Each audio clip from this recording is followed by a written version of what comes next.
Hello नमस्ते sir. हजुर नमस्ते। हजुर कतादेखि आउँदै हुनुहुन्छ हाम्रो रकेट पञ्चिङ ब्यागको लागि चाहिँ? म यो त्रिपुरेश्वर हाम्रो रङ्गशालाबाट। हजुर हजुर हजुरलाई कस्तो लाग्यो होला हाम्रो रकेट पञ्चिङ ब्यागको क्वालिटी चाहिँ? मलाई यो चाहिँ राम्रै लागेर म चाहिँ यहाँ अहिले यो रकेट ब्यागहरू लिन आएको छु।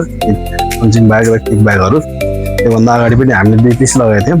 राम्रो लागेर फेरि हामी अर्को सामानहरू हेर्न आइरहेका छौँ र लानको लागि आइरहेछौँ। हजुर हजुर अरू कस्टमरहरूलाई चाहिँ के रिकमेन्ड गर्नुहुन्छ त रकेट पञ्चिङ ब्यागको बारेमा? अरू किक ब्यागहरू भन्दा यो रकेट किक ब्याग अलि टिकाउ भएको मैले देखेँ र मैले योभन्दा अगाडि अरू किक ब्यागहरू पनि रक्सोलदेखि पनि ल्याएर राखेको थिएँ। त्यो त्यति चाहिँ टिकाउ भएन, तर यो चाहिँ अलि त्योभन्दा टिकाउ भएको कारणले हामी यो फेरि रकेट किक ब्यागहरू आज फेरि लिन आएका छौँ। हजुर यसको लागि धेरै धन्यवाद छ सर। यसै गरी हामीलाई सपोर्ट दिँदै जानु होला है सर।